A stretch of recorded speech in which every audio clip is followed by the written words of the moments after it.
Oke, karena reaksinya ada banyak, kita coba cek dulu mana yang mengalami reduksi, mana yang mengalami oksidasi. Di sini ada Bi. Bi berubah ya, jadi dari plus 3 menjadi plus 5. Berarti dia naik nanti. Kemudian Cl. Cl dari plus 1 ke min 1, berarti turun. Berarti nanti kita buat reaksinya yang baru, Bi2O3 dengan BiO3. Na-nya nggak ikut karena kalau setengah reaksi kita harus pisahkan ketika dia bisa dipecah menjadi kation sama anion. Nah, NaBiO3 itu terdiri dari Na plus sama BiO3 min. Kemudian gini berarti ya. Reaksi yang kedua, NaClO berarti Cl-nya ClO min menjadi Cl min. Oke. Selanjutnya mungkin kita setarakan dulu Bi-nya dulu. Bi ada 2. Oke. Kemudian untuk yang kekurangan kekurangan O tambahkan H2O. Kira-kira sudah sama belum untuk reaksi yang satu? Itu jumlah O-nya sudah sama ya. Berarti nggak usah. Kalau yang 2 berarti perlu kita tambahkan H2O. Kemudian yang kiri itu ditambah H plus sebanyak 2. Kemudian yang kanan muatannya 2 min, berarti yang kiri kita tambah 2E. Kemudian kalau yang bawah 2 plus ditambah 1 ditambah min 1 berarti sisa min 1. Di kanan juga min 1 berarti sudah pas.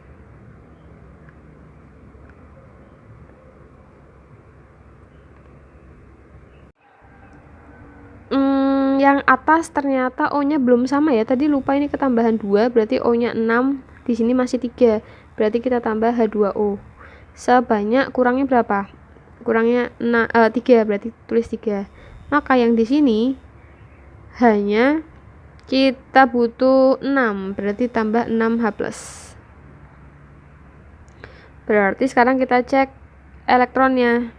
Yang di kiri itu muatannya 0, yang di kanan itu 6 plus dikurangi 2, berarti plus 4. Plus 4 berarti kita tambah plus 4E ya, biar netral kanan kiri. Kemudian yang bawah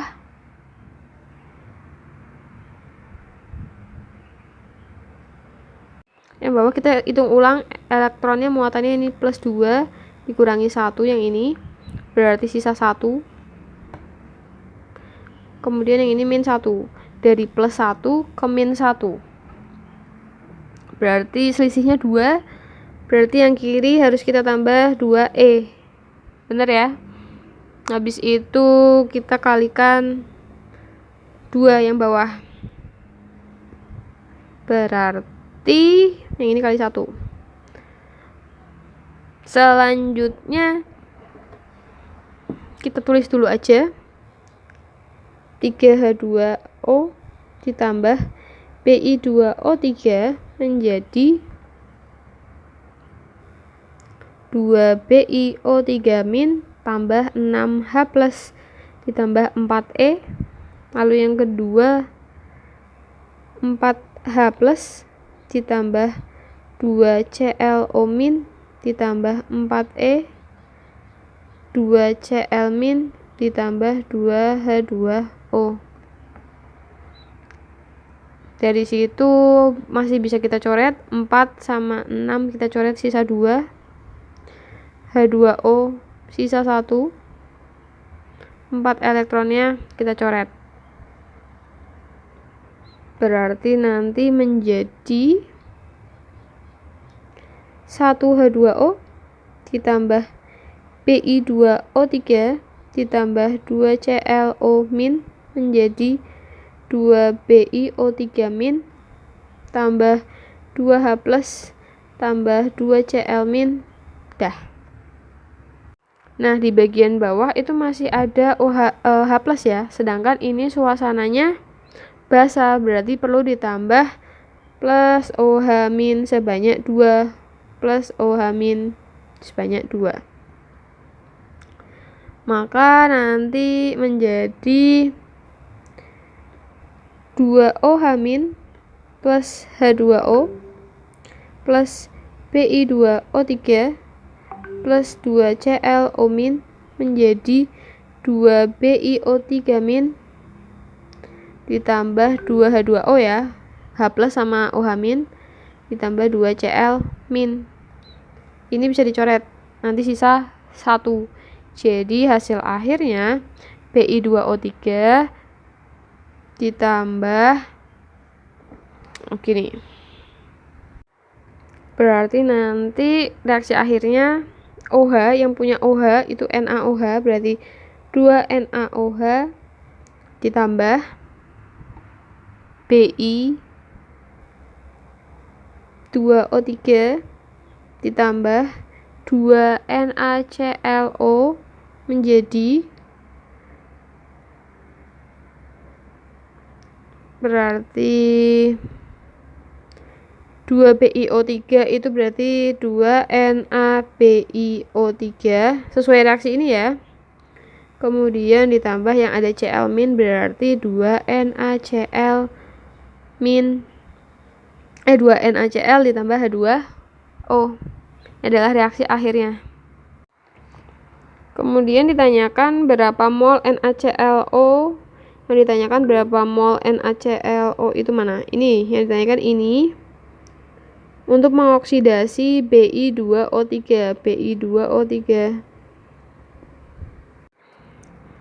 Kemudian yang berapa mol? Oke. Di situ diketahui Bi2O3-nya 0,1 molar 200 mili. Kita punya rumus molar sama dengan mol per volume. Kita mau cari mol, berarti M dikali V. Molarnya 0,1, volumenya 0,2. Berarti 0,02. Berarti Bi2-nya adalah 0,02. Yang ditanyakan adalah berapa mol NaCl. Kalau di sini 0,02 koefisiennya 1, maka NaClO itu 2 koefisiennya per koefisien Bi2O3 dikali mol yang diketahui 0,02, berarti 0,04. Selanjutnya nomor 2, kita punya 2 E0, si E0-nya Mg itu adalah min 2,37 volt, E0-nya si Ni itu min 0,25 volt. Jadi ada dua cara. Yang pertama kita menggunakan rumus E0 sama dengan E0 dari reduksi dikurangi E0 oksidasi. Kalian harus tentuin dulu mana yang reduksi, mana yang oksidasi. Nah, di sini kalian harus hafal deret volta. Mg itu di kirinya Ni. Berarti yang mengalami reduksi itu si Ni. Maka nanti pakai E0-nya si Ni min E0-nya si Mg. Tapi cara cepatnya bisa menggunakan rumus E0 yang besar dikurangi E0 yang kecil. E0 yang kecil itu E0 yang besar itu kan min 0,25. Berarti pakai E0 si Ni dikurangi E0 yang Mg. Sama aja kan? Nah, kalau aku lebih suka yang ini. Kenapa? Karena aku nggak perlu ngafalin deret volta untuk kasus yang ini misalkan. Nah, sehingga E0-nya itu adalah min 0,25 dikurangi min 2,37. Maka didapatkan 2,12 volt. Oke, nomor 3, Cu sama Zn dicelupkan ke dalam larutan H2SO4 1 molar. Oke, pada deret volta ini urutannya Zn dulu baru Cu. Yang ini reduksi, yang ini oksidasi. Artinya E0 dari si Zn itu lebih kecil daripada E0 si Cu. Artinya ketika dia dimasukkan ke dalam H2SO4, si logam Zn ini akan mengalami oksidasi lalu larut Jadi kalau yang oksidasi itu logamnya akan larut atau terkikis, jadi akan mengalami perubahan massa, kemudian dan bereaksi dan si Zn ini akan bereaksi dengan H2SO4 membentuk gas hidrogen. Itu jawabannya. Kemudian untuk nomor 4, NaCl kita uraikan dulu menjadi Na+ ditambah Cl-. Nah, reaksi di katoda itu berarti anggaplah ini kan nggak diketahui elektrodanya inert apa non inert, berarti anggaplah ini inert, sehingga nanti di katoda reaksinya adalah 2H2O plus 2E menjadi H2 plus 2OH-. Untuk di anoda nanti karena dianggap inert, berarti nanti masuknya yang bereaksi adalah 2Cl- menjadi Cl2 plus 2E. Nah, kemudian di katoda terbentuk 11,2 liter. Berarti gasnya itu di sini nih, 11,2 liter volumenya. Dalam tekanan standar atau STP. Kita cek dulu, berarti mol dari H2-nya itu volume per 22,4. Nanti dapat 11,2 per 22,4. Hasilnya adalah 0,05 mol. Nah, karena di sini 0,05 mol dan kita yang ditanyakan adalah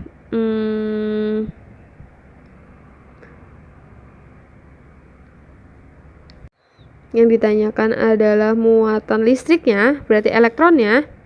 Berarti di sini kan ada 2 elektron ya, berarti 2 elektron dikali dengan 0,0.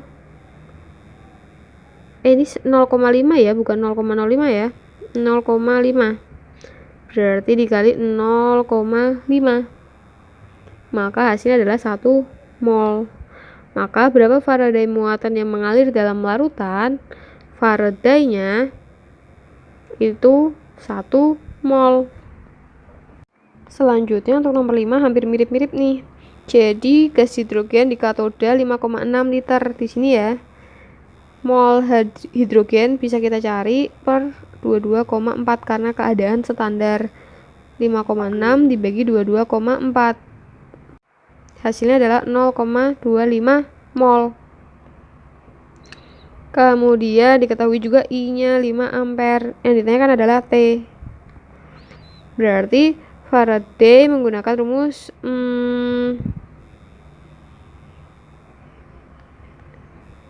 EIT per 96.500. Tapi E di sini itu pengertiannya beda kayak yang sebelumnya. E di sini itu adalah muatan. Oke, sebentar. Kita gunakan rumus F sama dengan mol dikali E atau F sama dengan IT per 96.500. Kita mau pakai ini, tapi kita harus tahu si F-nya ini. Maka F-nya itu adalah mol dari H2 dikali E itu massa ekivalen.